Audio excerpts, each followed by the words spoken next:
Hello friends, Radhe Radhe. अगर आपने मेरे चैनल को अब तक सब्सक्राइब नहीं किया तो प्लीज़ इसे सब्सक्राइब कर लें।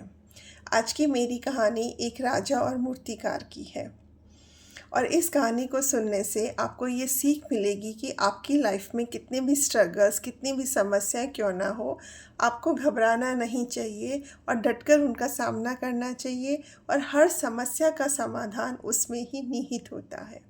एक बार एक राजा था। उसकी पत्नी का जन्मदिन पास में आ रहा था, तो राजा बहुत चिंतित था क्योंकि उनकी पत्नी उदास रहती थी और वह अपनी पत्नी को ऐसा उपहार देना चाहते थे जिसे देखकर वह अपने सारे दुख दर्द भूल जाए और एकदम प्रसन्न हो जाए। इसके लिए राजा ने अपने सारे दरबारियों और मंत्रीगण को दरबार में बुलाया और एक एक करके सबसे सुझाव सुनने लगे, लेकिन राजा को किसी का भी सुझाव समझ में नहीं आया और राजा बहुत उदास हो गए। फिर संध्या के समय वह अपने रथ पर बैठकर टहलने के लिए गए। जाते जाते उन्हें रास्ते में एक इतनी सुंदर मूर्ति दिखाई दी जिसे देखकर राजा एकदम आश्चर्यचकित हो गए। उन्होंने उस मूर्ति को देखा तो ऐसा लग रहा था कि मूर्ति कितनी प्रसन्न है, उसमें जान है। राजा उस मूर्तिकार के पास गए और मूर्तिकार से बोला, मैं तुम्हारी सारी मूर्तियाँ देखना चाहता हूँ। मूर्तिकार ने राजा जी को अपनी सारी मूर्तियाँ दिखाई।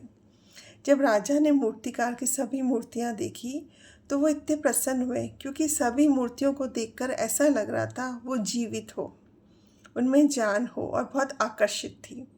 राजा ने उस मूर्तिकार से बोला, तुम्हारी सभी मूर्तियों को मैं अपने महल में स्थान देना चाहता हूँ और तुम्हें भी बहुत सारा उपहार दूंगा। मूर्तिकार बहुत प्रसन्न हो गया। उसे ऐसे लगा जैसे कोई बहुत बड़ा खजाना मिल गया हो। फिर राजा बोला, मैं तुम्हें दरबार में भी एक उच्च पद दूंगा, लेकिन उसके लिए सबसे पहले तुम्हें मेरी रानी की ऐसी मूर्ति बनानी होगी जिसे देखकर वो इतनी प्रसन्न हो जाए कि अपने सारे दुख दर्द भूल जाए। और अगर तुम ऐसा नहीं कर सके तो मैं तुम्हारा सिर धड़ से अलग कर दूंगा। अब जो मूर्तिकार इतना प्रसन्न रहता था, हमेशा खुश रहता था, राजा की ये बात सुनकर घबरा गया, एकदम डर गया और उसके पसीने छूट गए। लेकिन वो राजा को क्या कहता, मना भी नहीं कर सकता था। उसने बोला, हाँ महाराज, मैं पूरी कोशिश करूँगा आपकी रानी की ऐसी मूर्ति बनाने के लिए। राजा वहाँ से एकदम प्रसन्न होकर चला गया, लेकिन उसी समय से मूर्तिकार बहुत चिंतित और दुखी रहने लगा। उसको लगा अगर मैं ऐसी मूर्ति नहीं बना पाया तो राजा मुझे मृत्युदंड दे देंगे। फिर मूर्तिकार अपने काम में जुट गया। राजा ने उसको 1 हफ्ते का वक्त दिया था मूर्तियाँ बनाने के लिए। वो 4 दिन तक रानी की ऐसी मूर्ति बनाने लगा, लेकिन किसी भी मूर्ति को देख के ऐसा नहीं लग रहा था कि वो प्रसन्न है, क्योंकि मूर्तिकार स्वयं भी दुखी था। जब वो खुद दुखी था तो मूर्तियों पर दुख प्रकट हो रहा था।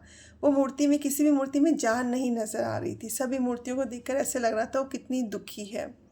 वो बहुत परेशान हो गया।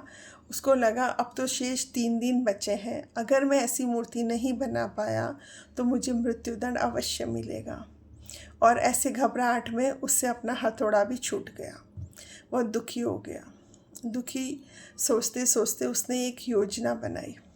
उसने सोचा, मैं ऐसी मूर्ति तो नहीं बना सकता, मैं ऐसा करता हूँ, अपने बीवी बच्चों को लेकर रातों रात इस गांव को छोड़कर चला जाता हूँ। वो अपने घर पे गया। उसने अपना सामान बांधा, अपने बीवी बच्चों को लिए और घर के बाहर जाने लगा। जैसे ही बाहर जाने लगा वो क्या देखता है कि राजा ने अपने सिपाही मूर्तिकार के घर के बाहर तैनात कर रखे थे।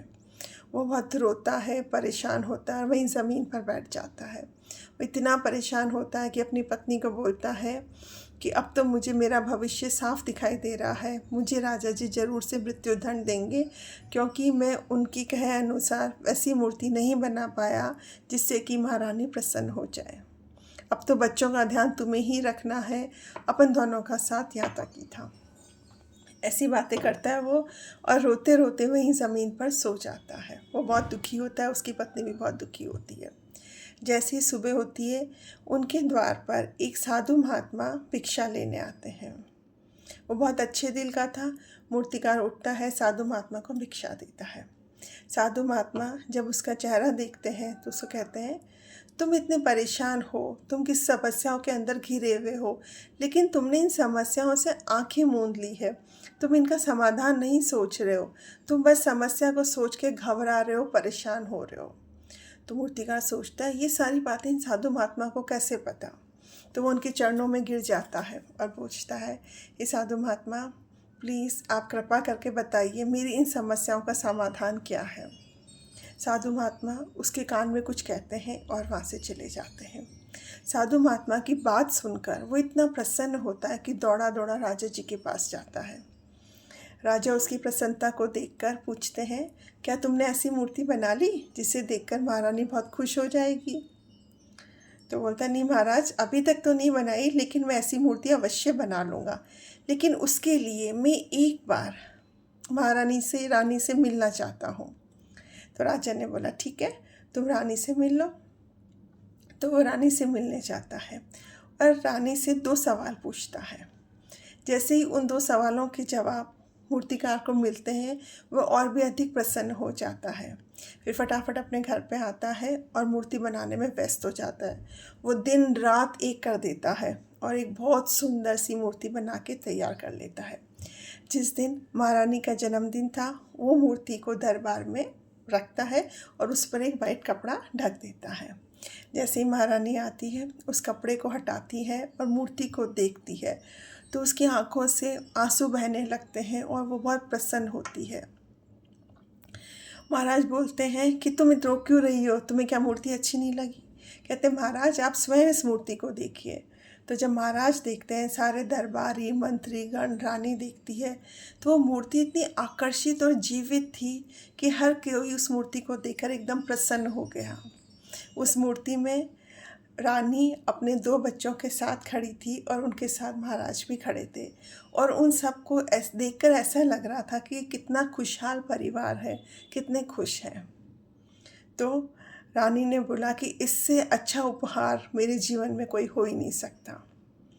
राजा को अपनी गलती का एहसास हुआ, क्योंकि उस मूर्ति में राजा उनके साथ खड़े थे और उनके बच्चे भी उनके पास थे। राजा प्रजा और साम्राज्य में इतने व्यस्त हो गए थे कि अपनी महारानी को समय ही नहीं दे पाते थे और वो उनके दोनों बच्चे उस शिक्षा ग्रहण करने के लिए बाहर चले गए थे। अब महारानी अकेले रहते रहते इतनी दुखी हो गई थी कि वह उदास रहने लगी थी। अब राजा को अपनी गलती का एहसास हुआ और वो महारानी को समय देने लगे। दोस्तों, मूर्तिकार की ऐसी मूर्ति को देखकर राजा को भी अपनी गलती का एहसास हो गया, लेकिन ये मूर्ति वो कब बना पाया, जब वो प्रसन्न हुआ। तो हम किसी दूसरे को खुशी तभी दे सकते हैं जब हम खुद स्वयं खुश होते हैं। तो सबसे पहले आप खुद खुश रहिए और किसी भी समस्या से बिल्कुल भी घबराइए मत। फिर राजा ने उससे पूछा कि तुमने 2 सवाल रानी से क्या पूछे थे। तो उसने बोला, मैंने सबसे पहला सवाल पूछा कि महारानी, किसी भी औरत के जीवन में सबसे बड़ा दुख क्या होता है। तो रानी ने बोला, उसका माँ न बनना और उसका बच्चों का उसके साथ ना रहना। और सबसे बड़ी खुशी क्या होती है कि उसका पति और उसके बच्चे उसके साथ रहे और एक खुशहाल परिवार की तरह रहे। बस मैंने इसी चीज़ को इन मूर्तियों पे उतारा है। राजा बहुत प्रसन्न हुआ और उसने उसको इतने उपहार दिए कि मूर्तिकार का पूरा जीवन सुधर गया। दोस्तों, मेरी इस कहानी को ज़्यादा से ज़्यादा लोगों तक शेयर करो। और आज का मेरा सवाल है, अगर आप किसी अंधेरे कमरे में मोमबत्ती, दिए और लालटेन के साथ हैं, तो आप सबसे पहले क्या जलाएंगे? किसी से पूछना नहीं है, ना ही नेट से सर्च करना है। फटाफट सोच के बताइए। इसका आंसर है माचिस। Thank you.